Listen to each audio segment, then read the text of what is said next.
Announcing the arrival of the Honorable Minister of Information as well as the U.S. Ambassador to Nigeria. Whilst he's standing, we'll take the first stanza.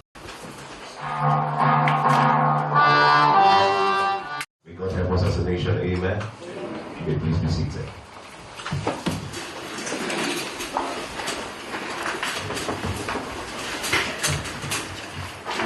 The public relations I must speak especially this morning to Nigeria. But before we kickstart publicly to bring on Nigeria here with us this morning, the U.S. Ambassador is flanked to his here in Abuja, Nicole Pola. Please round of applause for her. Now we have the Strategic Communication Specialist, Joseph Ada, Nigeria, Olatunji Olabi. Frequented destinations for Nigerians. You find Nigerians traveling to the United States often, and this goes a long way to reflect the deep understanding between the two countries and the deep relationship and the bond that exists between us educationally, culturally, economically, and in all spheres. The two nations share this a lot, and we intend to keep it so and to indeed deepen it. Many Nigerians go to the United States for work, for education, for medical care, to visit family, for tourism, and for so many other reasons. And this has happened over several decades, and we intend to continue to encourage our people based on the shared understanding we have with the United States to continue to travel to that country. This robust exchange, of course, will continue to enrich both societies. Now, there's a new development, as announced by the U.S. Embassy, regarding changes in its consular responsibilities and visa application procedures. And this indeed has been in the news recently. I'm sure this is what has informed Ambassador Mills to come to address us this morning. These changes, as explained by the U.S. mission, part of their own effort to enhance service delivery, improve efficiency, and also respond to evolving consular demands. We appreciate the U.S. government's effort, especially the embassy, to engage with Nigerians directly using this platform.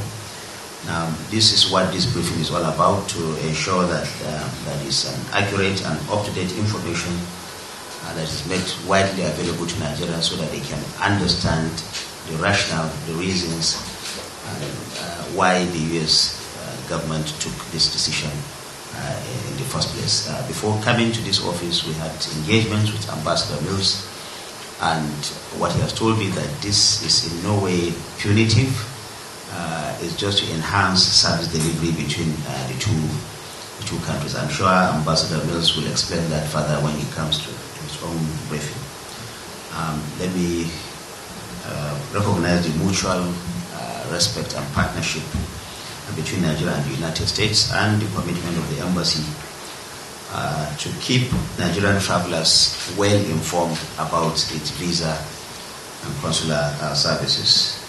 This ministry, the Ministry of Information and National Orientation, will continue to partner with you to ensure that information is being made available to Nigerians as and when due, and wherever necessary clarifications, explanations, and questions are also answered for the benefit of both countries. Let me stop here and invite... As the Minister indicated, the U.S. administration, the U.S. government, considers it essential that visas are appropriately used here. We both governments want visitors to respect our national laws and regulations. So we've been very thankful that we've been able to engage with the Nigerian government to make the point that visa compliance with U.S. visa laws is not just a legal obligation. It is a cornerstone of mutual trust and respect between our two nations. So misuse of visas, whether that's not being fully accurate or honest in application procedures or overstaying the legally permitted time to remain in the U.S., can sometimes undermine trust between countries, and more concerning, it can have serious consequences for those who misuse visa laws and for their communities.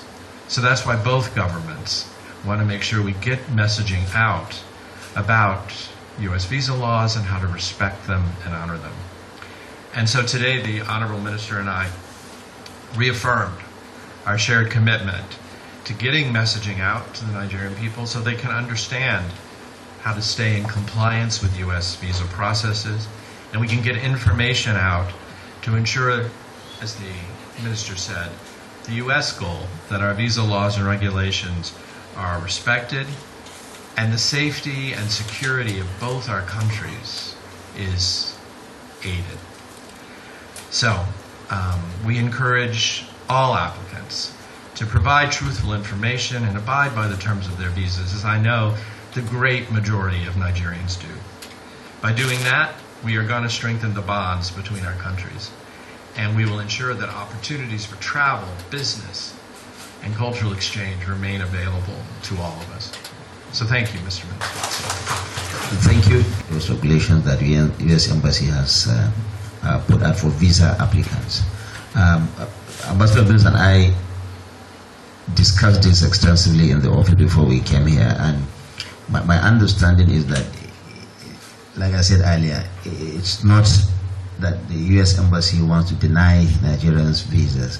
I think it's just to strengthen their own procedure to ensure that there is compliance with the visa processes, and then especially the issue of overstay, like Ambassador Mills has said. They've already put out those there, and I don't know whether you still have some additional information on that to provide here, or what you have provided before on your website and the one that's issued by the National Orientation Agency and others. And I don't know whether you still have more information to provide on those.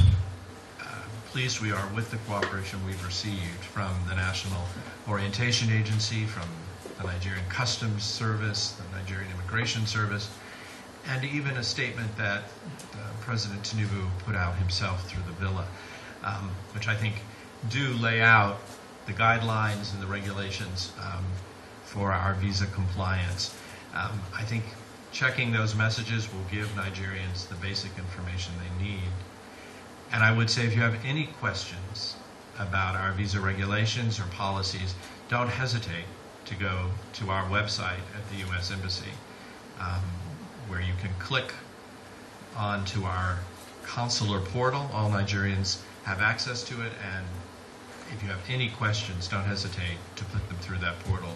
And my consular chief, Jane Jensen, who's here, and her team will respond. So thank you. Question and answers. Like we said earlier, we restricted. For Ambassador Mills, can you clarify what changes have been made to the U.S. visa procedure goals under the Renew Hope agenda? Thank you. Well, thank you, and I appreciate all those questions. Let me answer them together. First, U.S. visa criteria and our process for issuing visas, they're designed to protect the integrity of our U.S. Immigration Service, protect U.S. security, and also to ensure that entry and exit out of the country we're able to follow it and track who is in and who is out, and make sure that anyone who stays legally in the country. I think, as I mentioned before, this is a basic obligation of any national government. And the steps that we've taken are in response to the new U.S. administration's view that we needed more rigorous processing overseas of visa applicants, and we needed to address some of the security vulnerabilities that we saw in our visa processing. So that's the big picture of why globally there has been a review of our visa processing, And many countries have had tweaks made, revisions made to the visa processing, to the visa regime that their citizens receive.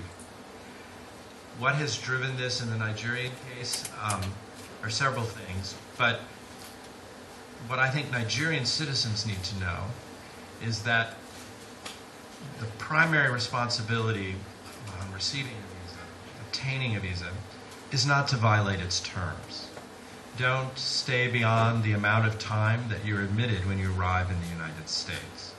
If you overstay, it can result in deportation and a lifetime ban on future travel to the United States, which we don't want to see Nigerian citizens face.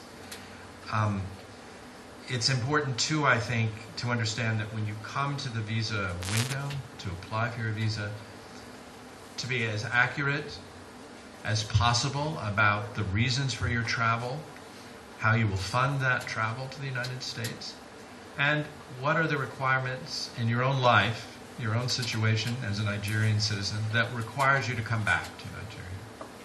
That is the basic decision that every visa officer is making when they adjudicate a visa decision.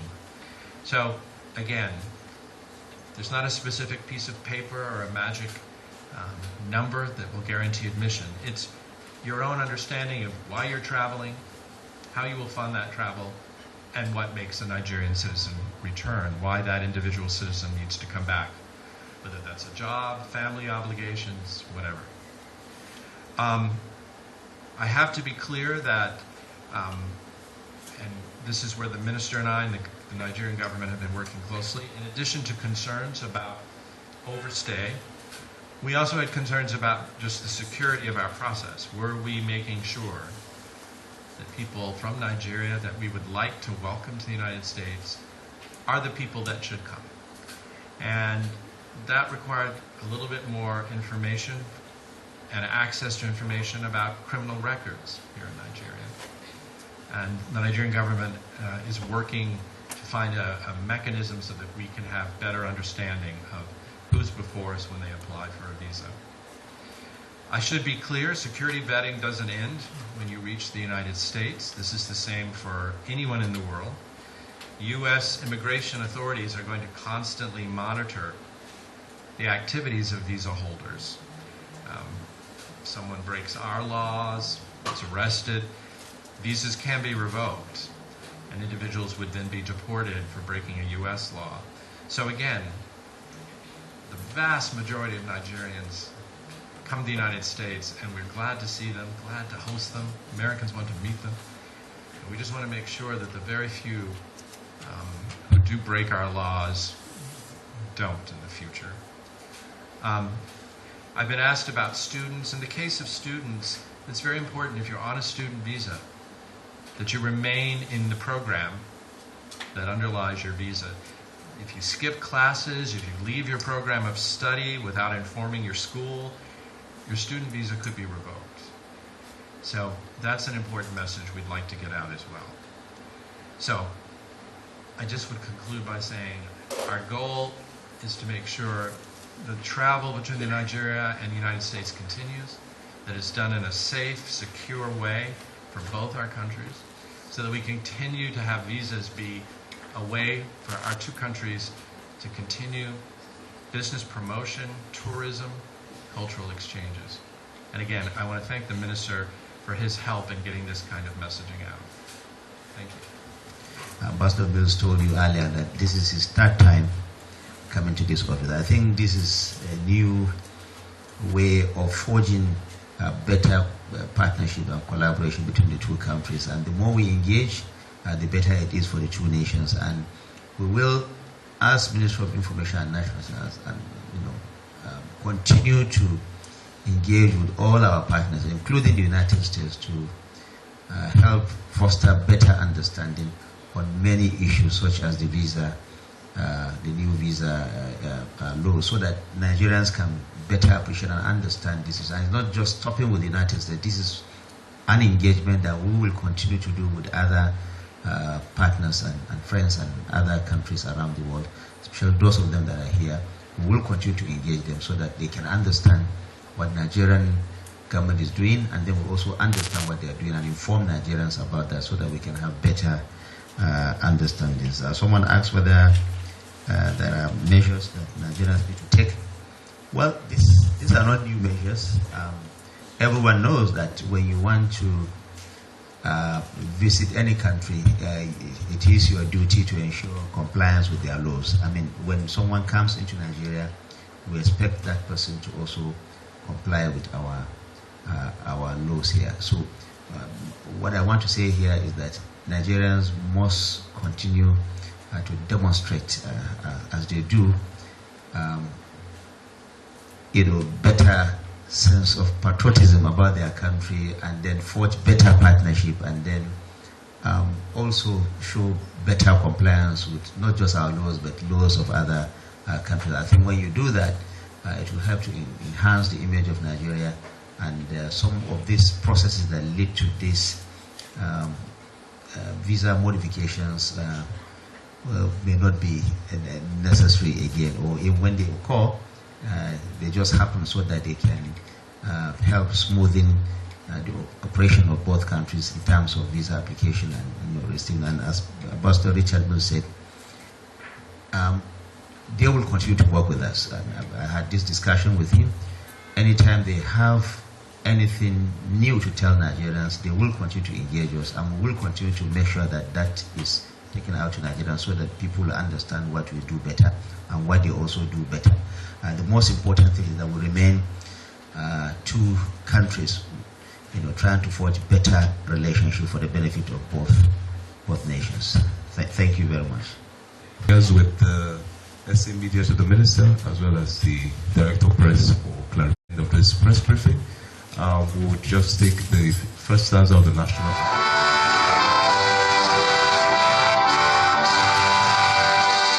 Thank you very much. We proceed on the photo ops. First up, the Honorable Minister and the Ambassador first.